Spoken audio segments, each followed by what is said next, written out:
Hola, ¿qué tal? Muy buenas noches, bienvenidos a Noticias 22. Es viernes, qué gusto recibir a mis compañeros. También saludamos a Laura Regis. Hola, en la interpretación de lengua de señas mexicana. Rafa, ¿cómo estás? Mi querida Laura, en efecto, casa llena para hablar, entre otras cosas, de ciencia. ¿Qué tal, amigos de Noticias 22? Me da mucho gusto saludarlos y hoy vamos a platicar de un tema que preocupa a nivel mundial y son las bacterias resistentes a antibióticos. Ya no hay cura para algunas bacterias y en eso trabajan especialistas mexicanos. Más adelante los vamos a conocer. Y de aquí surge la pregunta que les hacemos esta noche para que compartan sus respuestas vía Twitter con el hashtag Noticias22.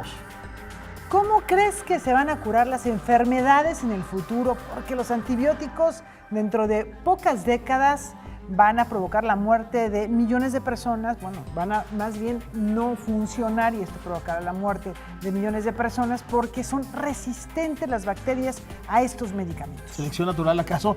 En la música, el maestrísimo Juan Arturo Brenner. Hola colegas, ¿cómo están? Después de más de 40 años, la Orquesta Sinfónica del Estado de México tiene un nuevo director. Eso es un acontecimiento importante. Ese es el tema musical de hoy.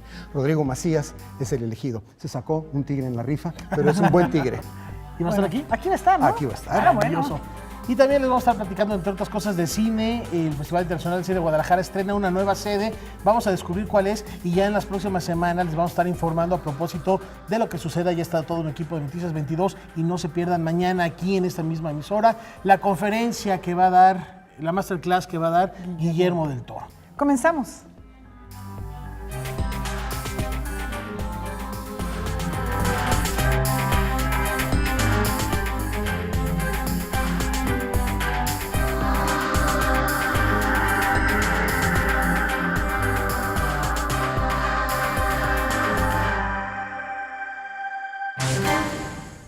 En el contexto del Día de la Mujer, el Salón de la Plástica Mexicana reconoció el trabajo de creadoras como Aurora Reyes, Rina Lazo, Fanny Rabel, Rafa, que son mujeres que de pronto se pierden en la época en la que ellas trabajaban en el siglo pasado, las primeras décadas, entre las 3, 4 primeras décadas de ese siglo, la primera mitad del siglo XX, que es de mucha actividad artística, pero el trabajo de las mujeres se fue perdiendo. Ahora se han rescatado desde luego a esta Frida Kahlo, pero ahí hay otras artistas. Eso que es fundamental. No solo es Frida Kahlo, hay una gran lista de mujeres en nuestro país que se han abierto camino de manera particular en la pintura y de manera todavía más puntual en el muralismo. Muy bonito, Rafa. Aurora Reyes fue la primera muralista mexicana. Después de una lucha con los pintores de su época por defender espacios artísticos para mujeres, realizó en 1936 el mural Atentado a las Maestras Rurales, ubicado en el Centro Escolar Revolución de la Ciudad de México. La también poeta y dirigente sindical vinculó el arte con la lucha social y política. Su labor fue recordada en el Palacio de Bellas Artes, donde su nieto, Héctor Godoy, reflexionó sobre el papel de la mujer en la plástica mexicana. Aurora conoce a Frida Kahlo en la Escuela Nacional Preparatoria a los 14 años y desde ese momento se vuelven íntimas amigas hasta que la muerte las separó, junto también con otra super luchadora social feminista de hueso colorado que estaba casada con Hernán Laborde, que era el secretario del Partido Comunista, Concha Michel. Concha Michel recopiló a lo largo de este país más de 7,000 corridos mexicanos. Es alguien de mucha importancia. Estas tres mujeres, desde esa trinchera, nunca se declararon feministas, pero sus acciones lo eran totalmente. Aurora realmente, junto con Concha Michel y Frida Kahlo, logran que la mujer pueda votar. O sea, el derecho al voto lo logran ellas. Ellas logran las primeras guarderías de este país, logran que a la mujer se le permita amamantar a su hijo con goce de sueldo, porque antes no se podía. La poesía de Reyes fue otra de las facetas del artista que se recordó. Pero si tú ves su poesía, si tú lees su poesía, es una poesía totalmente revolucionaria, totalmente de izquierda, totalmente feminista. Aunque te digo, ninguna de las tres, ni Concha Michel, ni Frida Kahlo, ni Aurora Reyes, se declararon feministas, porque sobraba, eso sobraba hacerlo. más bien sus acciones eran siempre enfocadas en ayudar y en reivindicar a la mujer. Noticias 22, Karen Rivera. Y cambiamos de tema para platicarles de seres quiméricos que se han apoderado del Museo del Palacio de Bellas Artes, porque el imaginario fantástico de artistas como Toledo, Tamayo, Picasso y Bacon dialogan en una exposición en la que los monstruos, lo fabuloso, se convierten en expresiones artísticas. Híbridos, el cuerpo como imaginario, indaga en el imaginario artístico de creadores que se han inspirado en el cuerpo humano para transformar la naturaleza. Inaugurada en el Museo del Palacio de Bellas Artes, presenta obra de Francisco Toledo, Rufino Tamayo, Francis Bacon, Pablo Picasso, Marc Chagall y Joan Fontcuberta, así como piezas prehispánicas del Museo Nacional de Antropología. Los personajes híbridos, mezcla biológica y onírica, han formado parte de la cultura, habitada por criaturas mitológicas como los minotauros y los cíclopes, seres conformados a partir de una mezcla de rasgos humanos, animales y vegetales, y por los dioses de nuestra herencia ancestral. Organizada en 3 núcleos temáticos, Híbridos, el cuerpo como imaginario, comienza con una sección en donde se refiere a objetos de distintas partes del mundo que se alejaron de la idea del humano. La identidad humana es una identidad imaginaria que se construyó en Occidente en la modernidad. Entonces, hay muchas culturas prehistóricas y no occidentales que no viven con la referencia de yo soy una persona, ¿no? Sus cosmogonías les permiten vincularse con animales, vegetales, con la naturaleza o con su entorno. El segundo núcleo es un segundo núcleo que ya se concentra mucho en la cosmogonía y en el imaginario moderno occidental. Por eso se llama naturaleza y humanismo, naturaleza y humanidad, ¿no? Porque ahí sí intentamos, digamos, dar referencia al público de cómo lo que nosotros entendemos como cuerpo humano está tejido por distintas mitologías. Por un lado, las mitologías judeocristianas, digamos, ¿no? La tercera parte aborda las expresiones artísticas, en donde la imaginación es la fuente principal de creación y se mezcla con cuestiones robóticas y poshumanas. Entonces la exposición marca, yo creo, esos 2 puntos, ¿no? El tema de la imaginación que ha estado profundamente inserta en las grandes culturas, en todas las culturas, y en esa racionalidad, ¿no? Que también nosotros llevamos de por qué hay un otro que el ser humano se imagina. Noticias 22, Alberto Aranda. Y bueno, va a haber más oportunidad de platicar de esto en adelante. La segunda jornada del Seminario Internacional de Educación Integral asistió a este encuentro el filósofo y educador colombiano Bernardo Toro, para quien la ética del ciudadano es el nuevo paradigma de la educación. Bueno, lo que él dice es a la letra: o cuidamos o perecemos. Vamos a ver más. Durante los ciento y tantos años que con la conferencia La Ética del Cuidado dio inicio la 11ª edición del Seminario Internacional de Educación Integral. El encargado de impartirla fue el especialista colombiano Bernardo Toro, quien explica primeramente el concepto de cuidado en el marco de la educación. Nos estamos dando cuenta que la lógica con que hemos manejado la vida y el planeta, la lógica de acumulación, poder y éxito, pues nos está llevando a un punto muy delicado, en el sentido de que, por un lado, estamos poniendo en riesgo nuestra propia existencia y el bienestar de la especie humana, pero al mismo tiempo hemos logrado ciertos avances técnicos y tecnológicos y quizás de pensamiento que nos permiten pensar de que es posible un grado superior de humanización, terminar el hambre, la guerra, la exclusión. La autonomía, el autoconocimiento y la autogestión, aparejados al trabajo cooperativo, son ideas que el especialista asocia a este concepto de ética y que contrapone a un tipo de inteligencia competitiva. Nos hemos formado en el concepto de que la inteligencia es un bien privado para vencer a otros, para ser mejor que otros, para obtener privilegios que otros no pueden tener, ¿sí?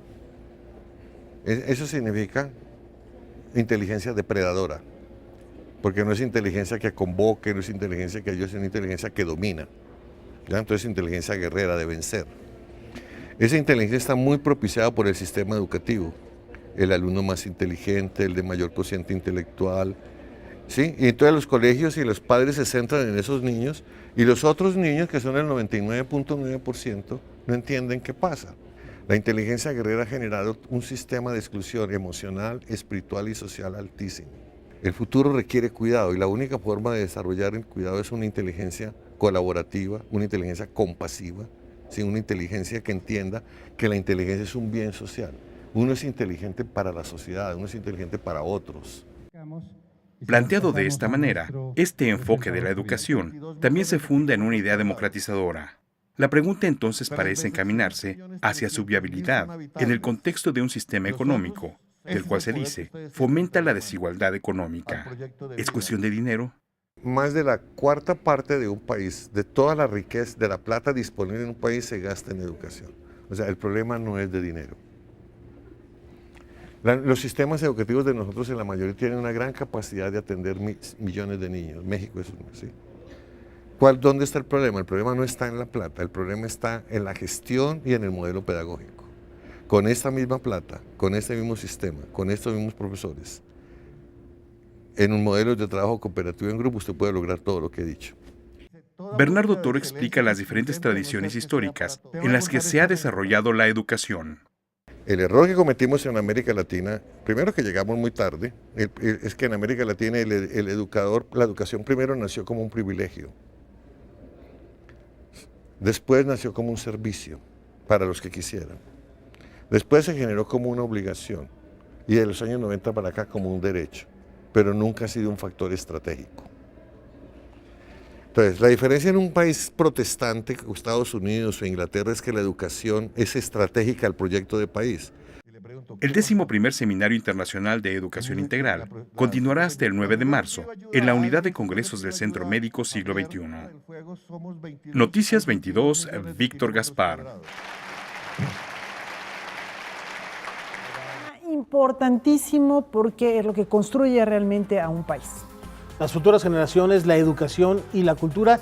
El lunes les tendremos el resumen del cierre de este interesante seminario que ha reunido a personalidades, como ya vemos, destacadísimas en el ámbito.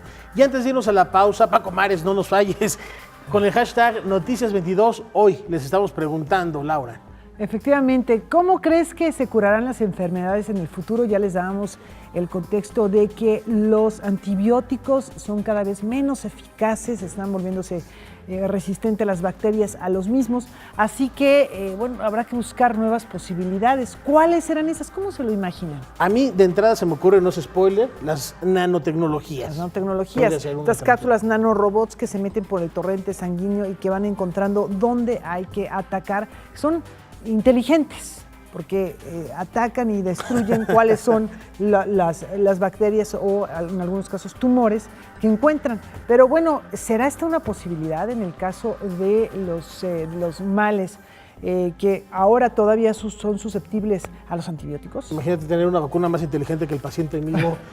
Es delicado. Vamos a una brevísima pausa. Esto es Noticias 22.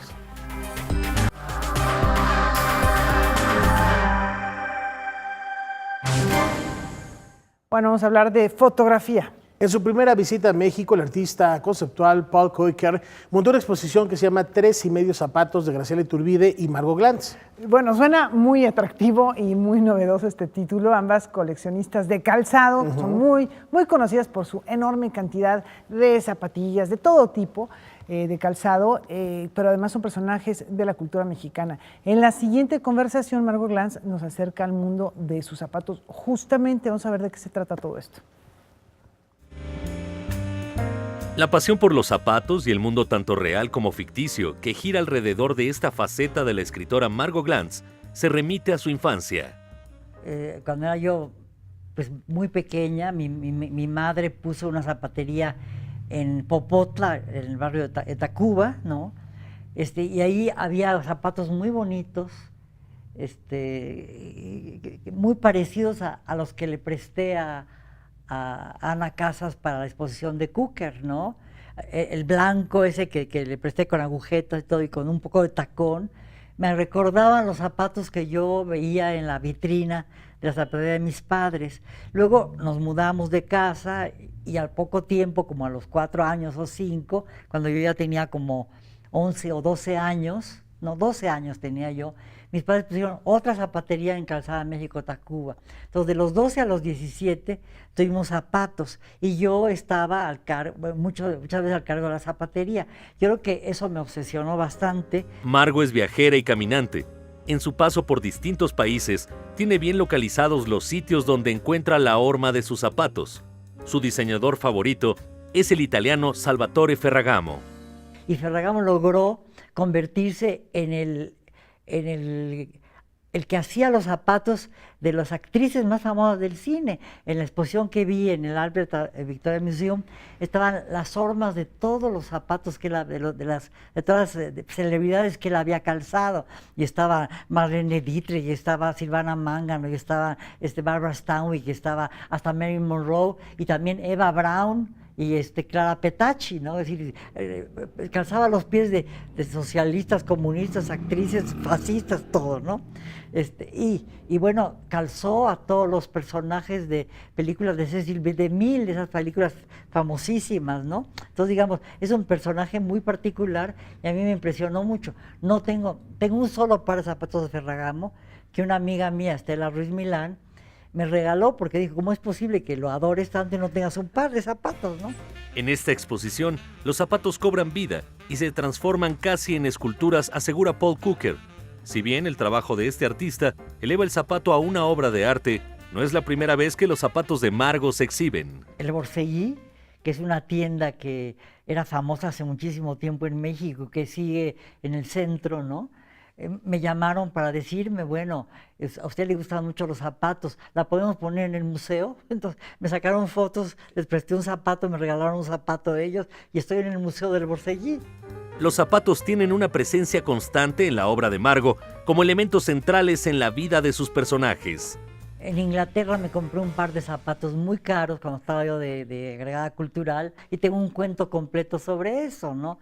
Trataba yo de no usarlos como cuando era yo niña, que me gustaba un par de zapatos y ponía yo periódicos para pisar para que no se echaran a perder los zapatos. Y los zapatos esos que compré en Londres me parecían tan hermosos, me habían costado tan caros que trataba yo de no ponérmelos más que pensaba yo cuando escribiera yo una novela, cosa que también es medio falso, porque nunca me puse, bueno, alguna vez me los puse para escribir, ¿no? Pero se volvieron como un símbolo, una metáfora de estar con los pies en el suelo. Me acaban de operarse de 4 semanas y media del dedo gordo del pie. Yo pensaba que era por un juanete, pero no, resultó que era por una osteoartritis. Y Bataille tiene un texto que a mí me parece el texto más extraordinario de los más extraordinarios de Bataille, que se llama El dedo gordo del pie. Y Bataille hablaba mucho del pie como algo muy importante, como un símbolo erótico, pero al mismo tiempo un símbolo erótico bastante prohibido, porque en algunas épocas los pies de la mujer sobre todo, verlos era casi una obscenidad. Y ahora me operan del dedo gordo del pie, me parece como muy divertido y como una justicia poética. Con información y texto de Guadalupe Alonso, Óscar Helguera, Noticias 22. Pues indiscutiblemente un tema también que tiene que ver en algunos casos con el fetichismo. Y antes de pasar a la información, agradecemos a Luis Niño que se pone en contacto con nosotros con el hashtag Noticias 22 y nos comenta: la mejor medicina, prevención. Por ejemplo, ahora que se ha comprobado que los alimentos de origen animal causan múltiples enfermedades, lo mejor es no consumirlos. Muchas gracias, Luis Niño, por participar con nosotros. Hashtag Noticias 22. La Universidad de Guadalajara y su flamante conjunto de artes escénicas se suman a la exitosa historia del encuentro fílmico en la Perla Tapatía.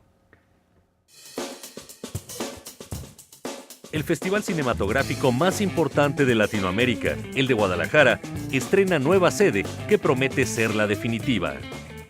El nuevo conjunto de artes escénicas y la Cineteca de la Universidad de Guadalajara, que se abre con una sala en honor a Guillermo del Toro, el plan maestro es justamente sí ser un polo para las artes en América. Creo que una de las virtudes que tiene el Festival de Cine ha sido la permanencia y saber adaptarse al tiempo. Entonces creo que en ese sentido el festival ha aportado bastante, se ha sabido adaptar muy bien y viene un momento de reestructura fascinante porque el complejo o el conjunto tiene esta gran virtud de hacer que la gente conviva de distintas maneras, es en condiciones óptimas. El conjunto, perfectamente equipado, cuenta con toda la infraestructura para albergar a un evento de la magnitud del festival.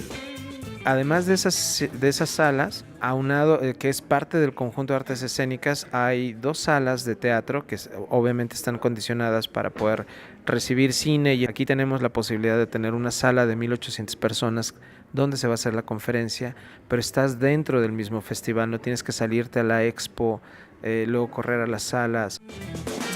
Además de concentrar gran parte de las proyecciones, conferencias, presentaciones de libros e industria, el festival ofrecerá proyecciones cinematográficas, entre otros en Cineforo, Cinemex Plaza Sania y las galas a beneficio en el Teatro Diana. Con información y texto de Salvador Perches Galván, Óscar Helguera, Noticias 22.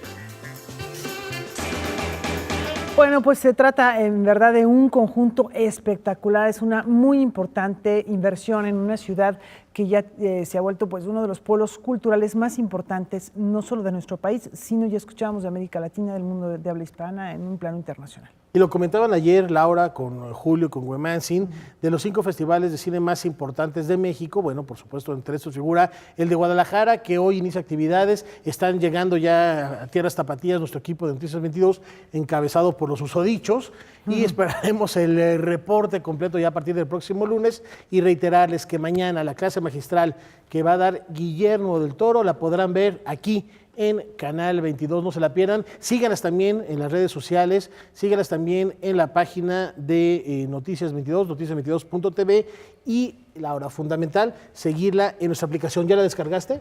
Por supuesto, ven, aquí la tengo y permanentemente recibo alertas, información, o también puedo ingresar para buscar las secciones que más me interesan. Pues ahí está, cuanto antes, ahí también van a poder seguir a Guillermo del Toro. Y por el momento, antes de seguir platicando, antes de irnos a Guadalajara, un viajecito, ¿no? Luego uno se tarda mucho en llegar a Guadalajara, mejor. Vamos a recorrer el mundo. Vas a darle la vuelta al mundo.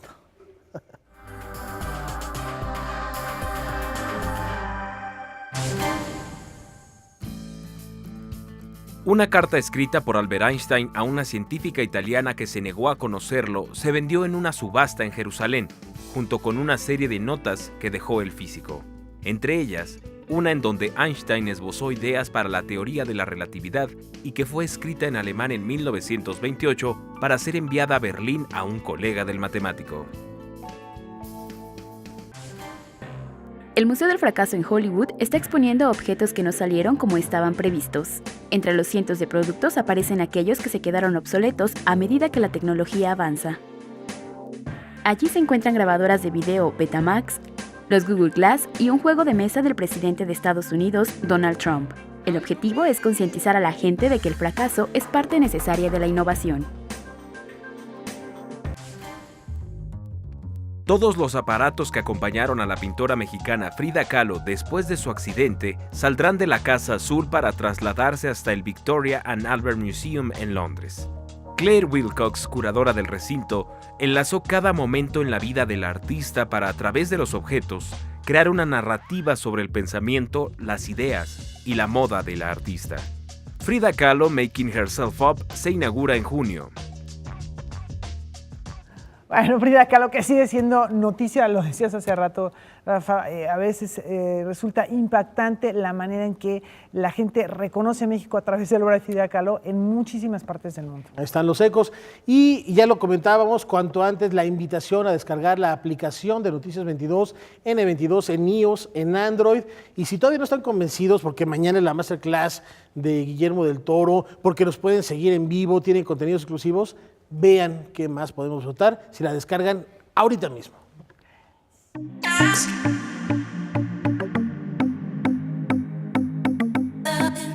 Esta semana, Agencia N22 tiene para ti una charla con la escritora mexicana Fernanda Melchor. Random House reedita una versión ampliada y revisada de su libro de relatos Aquí no es Miami. La escritora nos habla de cómo gestó este estilo para documentar de forma impecable la violencia extrema que ha azotado al estado de Veracruz. 2 ingenieros de la UNAM se sometieron a una misión simulada a Marte en Utah, Estados Unidos. Platicamos con ellos sobre esta experiencia en la que solo llevaron una dosis de comida deshidratada y 1000 litros de agua para sobrevivir durante 2 semanas. Cada automóvil debe cumplir con rasgos que dotan de identidad a la marca, desde el sonido de las puertas cuando cierran hasta el olor del automóvil. En nuestra sección de qué hablamos cuando hablamos de diseño automotriz, te decimos paso a paso cómo es este proceso. En su viaje a México, Antonín Artaud conoció la cultura tarahumara y experimentó con el peyote. Este es el punto de partida de la exposición en el Museo Tamayo, Artaud 1936, La Sierra de las Cosas, en la que diferentes obras contemporáneas dialogan con el trabajo de este enigmático artista francés. Una de las joyas que resguarda el archivo histórico de la UNAM es un negativo en cristal donde aparece Emiliano Zapata con su Estado Mayor. Conoce esta rareza en nuestra sección Archivos Soterrados. Los invitamos a que nos sigan en nuestras redes sociales y a que nos lean en noticias22.tv.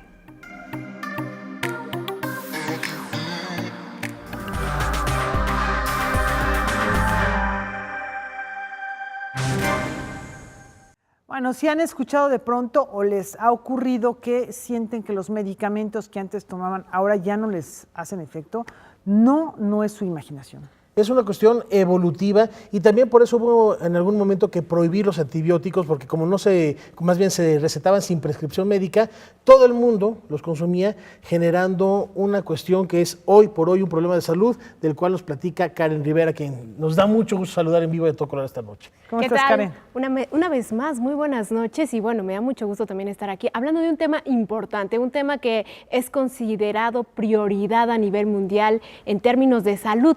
¿Por qué? Porque ya lo comentaban, se espera que para el 2050 más de 10 millones de personas mueran a consecuencia de enfermedades, de infecciones generadas por bacterias resistentes a antibióticos. ¿Cuál es el problema principal? Bueno, que se han dejado de generar desde hace algunos años antibióticos y que las bacterias se han vuelto resistentes. ¿A qué se debe? A que usamos estos medicamentos antibióticos de manera desmedida, no seguimos el tratamiento como el médico nos lo indica o dejamos el tratamiento antes de tiempo o nos automedicamos. Esa es una de las causas que generan que estas bacterias se vuelven resistentes al paso de los años. ¿Qué les parece si vemos la primera parte de este reportaje? Hubo un llamado de la Organización Mundial de la Salud y esto es porque hemos llegado al punto en el que particularmente en hospitales se están dando casos cada vez más frecuentemente de infecciones con bacterias que ya no hay tratamientos para los cuales atacarlas. Entonces nuestra idea es utilizar esto que aprendemos del sistema de defensa, diseñar inmunoterapias, así se llaman, terapias basadas en nuestro propio sistema de defensa a fin de atacar a estas bacterias. La OMS ha emitido dentro de este comunicado pues cuáles son las bacterias pues críticas, ¿no? Y 3 de ellas son las críticas. Una es Pseudomonas aeruginosa, Acinetobacter baumannii, y otras son las enterobacterias, que son resistentes a unos antibióticos que se llaman carbapenémicos. Estas bacterias generalmente se encuentran en medio hospitalario. La automedicación, la falta de seguimiento al tratamiento recomendado por los médicos y las aplicaciones de antibióticos en la industria ganadera son algunas de las causas que generan microorganismos resistentes. Se calcula que el 70% de antibióticos que se venden en el mundo son para animales de granja, mismos que forman parte de la cadena alimenticia de la sociedad. Los investigadores Paula Licona y Rodolfo García de la UNAM, así como el infectólogo Rafael Franco, trabajan en el desarrollo de inmunoterapias para atacar principalmente las bacterias Pseudomonas aeruginosa y Acinetobacter baumannii. Estas bacterias son oportunistas, entonces en teoría una persona sana no la pueden atacar, el sistema inmune es suficiente para defenderse. Particularmente las muestras que estamos consiguiendo y con las que trabajamos son muestras de aislados de pacientes quemados. No hay modelos de infección en piel, entonces nuestra propuesta también es intentar hacer lo más similar la infección en nuestro modelo de ratón a lo que sería una infección humana. Los pacientes con quemaduras, como ustedes saben, pues pierden la barrera de la piel, que es algo que nos protege contra los microorganismos. Al perder la barrera, pues se vuelve un sitio húmedo y pues lábil para muchos de estos microorganismos. Entonces lo que hace la doctora Licón es tratar de ver cómo las personas sanas, o en este caso más los animales, reaccionan en cuanto a inmunidad a estas bacterias para poder pues compensar estos factores que no tienen las personas inmunodeprimidas o las personas que están infectadas, y así generar terapias que utilicen la misma inmunidad del paciente, ¿no? Pero reforzada. Bueno, pues ahí lo que está ocurriendo, Karen, realmente es preocupante. Realmente es preocupante. La OMS emitió una lista con 12 familias de bacterias. Los científicos mexicanos, como ya vimos, trabajan con 2 de ellas particularmente, y trabajan ¿por qué con estos pacientes o con estas bacterias que se encuentran en las quemaduras? Porque las bacterias más resistentes a los antibióticos se ha encontrado que se localizan en infecciones en la piel, en úlceras, en gonorreas. Entonces, por eso es que los investigadores mexicanos, como ya escuchábamos, no se han hecho estudios en lo que está pasando cuando la piel está quemada, y sobre todo en los pacientes que están en los hospitales en constante contacto con infecciones. Bueno, entonces ellos decidieron enfocarse en estas 2 bacterias principalmente, y qué interesante que estén trabajando inspirados en el sistema de defensa del cuerpo humano. ¿Por qué en el sistema de defensa del cuerpo humano? Pues vamos a ver. Los humanos estamos expuestos a diferentes microorganismos. Incluso por cada célula del cuerpo existen 10 bacterias. El motivo por el cual no enfermamos con frecuencia a pesar del contacto masivo con patógenos es por nuestro sistema de defensa, que es capaz de reconocer microorganismos peligrosos y activar poblaciones de células que coman, degraden e impidan el establecimiento de una infección bacteriana. Si este sistema de defensa no es suficiente, se activa un segundo sistema mucho más avanzado que está presente en vertebrados, que es un sistema adaptativo, y este sistema es el que, reconoce muchísimo más específico a la bacteria o al patógeno que nos está atacando, y es un sistema que es muy eficiente, tan eficiente que tiene una memoria, se acuerda de lo que había visto, y cuando vuelve a exponerse contra ese mismo agente, la respuesta es mucho más eficiente y más rápida. En este modelo de quemadura hemos identificado una molécula que creemos que es muy importante para una protección temprana. Entonces la idea es que si apostamos a que esta molécula es la molécula clave, al inyectarla o promover su expresión a la alza en el paciente, creemos que podríamos controlar la infección independientemente del antibiótico, ¿no? Con el cuerpo defendiéndose a sí mismo. Es interesante ver cómo el cuerpo tiene esta capacidad de memoria, y por eso funcionan las vacunas, ¿no? Porque realmente reconocen a esa bacteria maligna y no permiten que se regenere, que se esparza a lo largo de nuestro cuerpo. Pero también hay algo importante, me platicaban los doctores, ¿por qué realmente ya no tenemos antibióticos que estén curando este tipo de bacterias o que estén atacando este tipo de bacterias? Bueno, la industria farmacéutica también dejó de producirlos. ¿Por qué? Porque no les genera, no es rentable, y se dedicaron más al estudio de moléculas que atacaran el cáncer.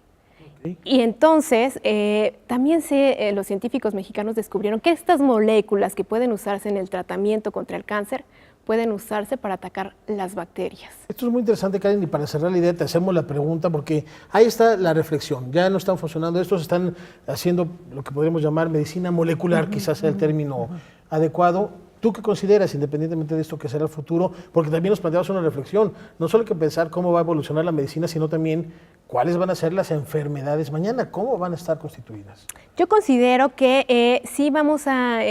frente a esta resistencia que nosotros como seres humanos hemos generado, porque el cambio climático también nos está afectando, porque la tecnología nos está afectando, sí considero que la nanotecnología van a ser quizás los tratamientos del futuro, estas moléculas que ya van a traer un chip y que van a saber específicamente hacia qué parte del cuerpo dirigirse, ¿no? Y hacia qué parte del cuerpo atacar, qué es lo que piensan o pretenden hacer con el cáncer, qué es lo que piensan o pretenden hacer también con la genética. Pues ahí está la reflexión. Sigan a Karen en su Twitter, Karen Ciencia, @Karen Ciencia, y ahí se enterarán. Yo los invito también a que vean la sección a través de nuestras redes sociales. en Agencia N22, en la página de YouTube. Ahí están. Y bueno, también se aceptan propuestas, por supuesto. Muchísimas gracias. Y por favor, no automedicarnos. Internet no es un doctor, ¿eh? No. Internet no es doctor. Y aprender a distinguir entre una enfermedad que es provocada por una bacteria a una enfermedad que es provocada por un virus, que no es lo mismo y luego nos medican mal. Y una enfermedad provocada por los compañeros de trabajo. Además. Muchísimas gracias. Esas no se curan tampoco tan fácil, con nanorobots. Tenemos otra información, Laura. Efectivamente, vamos a platicar de libros, de Librerías Gandhi, que busca cultivar la pasión por las letras desde la infancia con una iniciativa que ya van a ver, apuesta por formar primero a los promotores de la lectura. No podemos pretender acercar a los niños a través de algo que no van a entender, que les genere esta sensación de una lectura obligada, de una lectura aburrida porque no entiendo, porque me confronta y yo no sé de qué se trata. Tenemos que acercarlos a través del placer. A diferencia de muchos otros programas de promoción de la lectura, Libro Abierto, iniciativa de Librerías Gandhi e IBI México, se centra en la preparación de maestros y promotores de lectura como primer paso para que los niños de escuelas y casas hogar en zonas marginales del país empiecen a disfrutar de leer y por ello a querer leer más. Y ya entendiendo que generamos la inquietud a través de estos ya promotores de lectura, les ponemos el libro a la mano.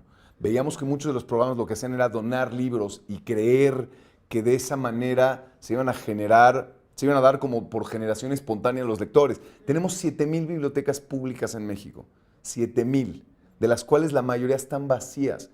El periodo de recaudación de los recursos se da en 4 meses, del 15 de febrero al 15 de junio. Se puede hacer la donación a través de todas nuestras librerías o a través de nuestra página de internet gandhi.com.mx. La donación que pedimos a la gente son 15, 30, 50 pesos o lo que quieran dar, con el compromiso de que nosotros ponemos una parte similar. Los resultados del programa, que inició en 2016, son alentadores en cuanto a números. Actualmente está funcionando en 56 escuelas en todo el país, de las cuales cerca de 2 decenas están en el interior del país. Pero esto no es todo, porque según Achar, las vidas de los niños se han transformado. Nos encontramos niños con historias mágicas, en donde por ahí teníamos una niña que nos decía, desde que leo con mi papá, ya no me pega. Noticias 22, Irma Gallo. Nos vamos a una pausa. Pero antes ya tenemos aquí, gracias Paco por no dejarnos solos esta noche, Paco Mares, en el Twitter nos dice con el hashtag Noticias22, en el campo de la cirugía, me imagino utilizar la nanotecnología para diseñar microbots que puedan destruir, por ejemplo, tumores malignos. ¿Recuerdan la película Viaje Fantástico? Efectivamente. Ahí está la referencia. Efectivamente, una película fabulosa en la cual encontrábamos esta especie de submarinos que viajaban por el torrente sanguíneo, encontrando las diferentes actividades, acciones que realizaba el cuerpo, pero al mismo tiempo también encontraban enfermedades. Muchas gracias, sigan participando, hashtag Noticias22, y al regresar nos ponemos en los zapatos de quién creen. De Margot Glantz. Volvemos.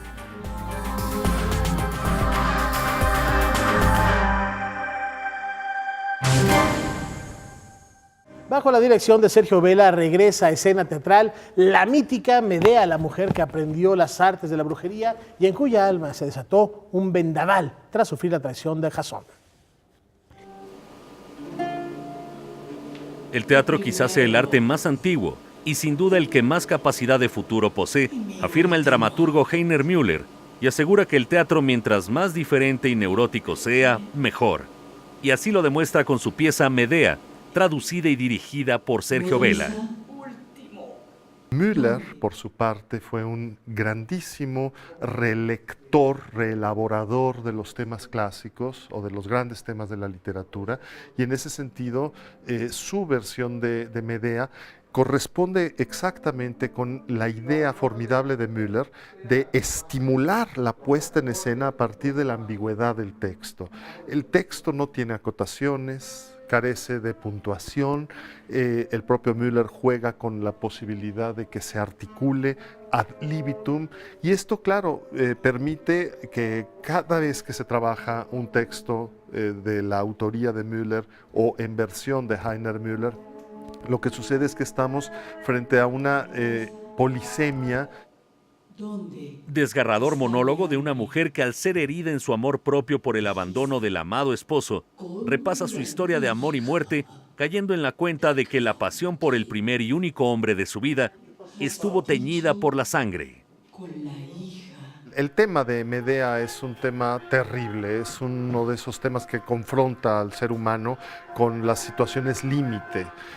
No solamente se trata de una figura mítica que tiene una historia de traiciones cometidas por ella, pero padecidas por ella también, que la lleva a los actos más violentos que puede haber, con tal de vengarse de ese espíritu aventurero, traicionero, que ha traspasado también todo tipo de límites morales, que es Jasón.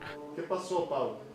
La propuesta del maestro Vela enfatiza a través del trabajo de la actriz Renata Ramos, monologando con las voces de Jason y la nodriza y la sonoridad exótica de dos instrumentistas, Manuel Mejía y José Pablo Jiménez Enríquez, con una variedad de instrumentos exóticos y antiguos, lo atemporal de la anécdota. De tal manera que esto nos remite como a una historia de siempre y al mismo tiempo a una profunda actualidad, porque no podemos entender la Medea de Müller sin la experiencia de la derrota, no solamente física, sino moral, de la Alemania nazi. No podemos entender esta Medea sin la bomba atómica, sin la destrucción del entorno ecológico. Esta temporada de Medea ofrecerá muy pocas funciones, sábado 10 y 17 y domingo 11 y 18 de marzo. La entrada es gratuita y las funciones serán a las 12 del día. En otoño iniciará temporada en el Centro Cultural Helénico. Con información y texto de Salvador Perches Galván, Óscar Helguera, Noticias 22. Seguimos platicando de música con Juan Arturo Brena. Nos va a platicar acerca de la nueva batuta de la Orquesta Sinfónica del Estado de México, que está muy interesante, un personaje al que venimos siguiendo desde que se inició en la OFUNAM, en la Orquesta de la Filarmónica de la Universidad Nacional Autónoma de México, y que, bueno, lo hizo como director asistente con interesantes resultados. Ahora, ¿cómo ves? Juan Arturo. Como timonel, Juan Arturo, bienvenido. Buenas noches, Laura, buenas noches, Rafa, y buenas noches a todos. En efecto, bueno, el plan original, el plan A, es que Rodrigo Macías, que es el involucrado, estuviera aquí. Se le cayó encima la urbe, ¿sí? Y no ha podido llegar, entonces vamos a hacerlo nosotros, pero el tema sigue siendo el mismo porque es un tema importante. La Sinfónica del Estado de México, fundada en 1971, tuvo un director, Enrique Bates, durante 40 años, de esos 46, y en medio, bueno, más bien hacia el principio, un pequeño interregnum, como diríamos en latín, donde fueron directores Manuel Suárez y Eduardo Díaz Muñoz. Creo que en ese tiempo Bates estuvo director de la Filarmónica de la Ciudad de México. O sea, es un relevo importantísimo. La Orquesta Sinfónica del Estado de México es una orquesta buena, es una orquesta importante, es de las más jóvenes, pero es una orquesta realmente buena. Claro, mucha controversia, mucho conflicto, una historia turbulenta y complicada, pero lo fundamental, que es de lo que sí nos interesa hablar, no de todo lo demás que ustedes ya saben qué es la música. Estuve justamente en preparación para nuestro encuentro de esta noche en el concierto inaugural de Rodrigo Macías como director general nuevo de la Sinfónica del Estado de México, danzas polovetzianas, Carmina Burana, muy bien. ¿Coral o qué? Sí, y había un ambiente, o sea, la música resultó bien, mucha adrenalina, sí, mucha atención. Y la música bien, la orquesta sigue teniendo un sonido compacto, unitario, al que estamos acostumbrados, y sobre todo el hecho mismo de un relevo, que no solamente es un relevo de batuta, sino un relevo generacional importante, pues una orquesta destacada es importante, ¿no? Y un artista que además él es compositor. Y lo mismo también ha dirigido óperas que música sinfónica de diversos ámbitos, música de cámara también. Bueno, no solamente eso, sino que además la selección de Rodrigo Macías para nombrarlo como nuevo director general de la OSEM tiene algo interesante. Rodrigo tiene una experiencia particular en el ámbito musical mexiquense. Eso es importante. Su trabajo en Texcoco, el Teatro Bicentenario, etcétera, etcétera. Entonces, ha estado conectado en general con el medio musical mexiquense, y en particular con Toluca y sus alrededores.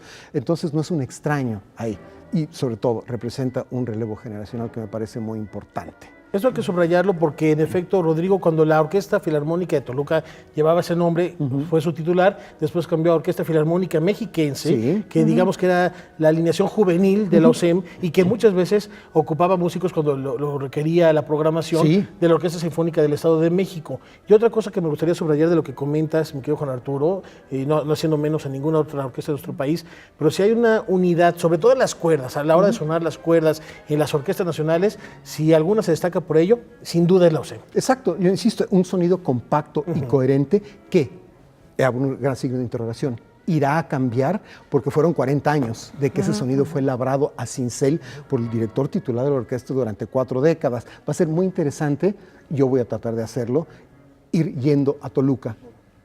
Cuando haya cosas interesantes que escuchar, la programación, ya vi la programación de esta temporada, y sobre todo cuando la dirija específicamente Rodrigo Macías, ¿no? Para ver qué va a hacer él para moldear la orquesta. No quiero decir necesariamente que cada director nuevo quiera hacer el sonido propio suyo, no se trata de eso. Se trata de recibir lo que ya hay y trabajarlo a la manera propia, sin tratar de hacer lo que se hace tantas veces en lo musical, en lo político, en lo cultural, borrón y cuenta nueva, y de aquí para adelante solo yo, eso no. Y yo creo que Rodrigo Macías es un músico suficientemente inteligente para ni siquiera intentar eso, ¿no? Porque además no podría hacerlo. Y además, algo también de esos 47 años que ha consolidado, que ha definido a la Orquesta Sinfónica, independientemente de sus giras del Estado de México, en China y en Estados Unidos, y muy exitosas, son las presencias internacionales que esperemos que también Rodrigo de alguna u otra manera rescate, y sobre todo volviendo la mirada a jóvenes ejecutantes. No son los consagrados, son las nuevas generaciones, los nuevos valores tocando con la OSEM. Por ejemplo, tú querías comentar algo bueno, fin de semana. Este programa, ahorita de hecho se está llevando a cabo la primera entrega del concierto de la OSEM en la Sala Felipe Villanueva, que es la sede oficial. En Toluca. En Toluca. Y hay de esos caballitos de batalla que en lo particular no me canso de escuchar, que es la Rapsodia en Azul, que es bellísima y que la va a estar ejecutando en esta ocasión Astrid Morales, a quien hemos tenido en este mismo estudio, una joven y talentosísima pianista, pero no se trata nada más de decirles, nos lo estamos perdiendo. El programa se repite este domingo al mediodía en el Centro Cultural Mexiquense Bicentenario, allá en Texcoco, y está bajo la batuta de la maestra Gabriela Díaz Alatriste, que es la subdirectora. Exactamente, la subdirectora, directora asistente, directora asociada, y eso es muy interesante, esa combinación, el relevo generacional, la presencia de Rodrigo Macías ahí, la presencia de Gabriela Díaz Alatriste como colaboradora directa es muy importante. Y quiero mencionar rápidamente lo siguiente: en la temporada que viene, ya la revisé, hay música muy de repertorio, es la primera temporada de él, es la temporada 138 de la orquesta. Hay presencia de muchos solistas que son los atrilistas de la orquesta, el trompetista John Ernest, el chelista Asaf Kollerstein, violinistas, va a tocar Nana Babaeva, va a tocar Irina Borenko, va a tocar Félix Parra también. O sea, de pronto en esta temporada, los solistas de la propia orquesta van a estar... Que también es importantísimo para que la orquesta se sienta bien, que se sientan... Por supuesto, darles calor a sus propios músicos. Y desde el punto de vista de la programación, no nos daría tiempo de comentarle, pero yo destaco 2 cosas que me atrajeron desde el principio. Punto número 1, en una temporada relativamente corta, 3 sinfonías de Sibelius. Ya ni para qué les digo, la primera, la segunda y la séptima. Y en música mexicana, las 2 sinfonías de Eduardo Hernández Moncada, que habría que ir a escucharlas, ¿sí? Y por lo demás, en música mexicana hay alguna cosa de Revueltas, se va a hacer el tango de Gina Enríquez, se va a hacer esa maravillosa obra orquestal que es Breathing Music de María Granillo. Entonces, la temporada está suave y ojalá tengamos oportunidad de hablar un poco más de ella. ¿Hacemos un poco de cartelera? Un poco de cartelera, ya que hicimos estas recomendaciones. Entonces, ¿a dónde vamos, al fin? Vamos, el fin de semana hay 2 cosas importantes y muy atractivas. Primero, está en México el Yale Glee Club, que para efectos prácticos, no se hagan bolas, es el coro de la Universidad de Yale. Un muy buen coro, ese es su nombre oficial, un muy buen coro que tiene un repertorio vastísimo, y lo que presenta en México es una muestra bastante amplia de ese repertorio. Se presenta el sábado, mañana, a las 19 horas, en la Universidad Panamericana, relativamente cerca aquí en Mixcoac, con entrada libre. Y el domingo, en el marco del Festival del Centro Histórico de la Ciudad de México, o Festival de México en el Centro Histórico, se presenta en el auditorio, en el anfiteatro Simón Bolívar, a las 5 de la tarde. Yale Glee Club, o coro de la Universidad de Yale. Escuché algunas grabaciones, conseguí algo de información, vale mucho la pena, ya sea mañana en la UP, la la Universidad Panamericana, o el domingo en el Anfiteatro Simón Bolívar. ¿Y qué tenemos también? Bueno, yo lo estamos esperando y ya a partir del próximo mes queremos aquí a nuestro amigo Eugenio Elías. Cliente frecuente, tiene su tarjeta de invitado especial. Porque mañana, mañana a las 8:30 de la noche se inicia la temporada de este año del famoso ciclo New York Jazz All Stars o All Stars Jazz, con el cuarteto de Patrick Bartley, un saxofonista alto, toca el sax alto. También estuve revisando videos, etcétera. Muy bueno, el cuarteto muy compacto, etcétera.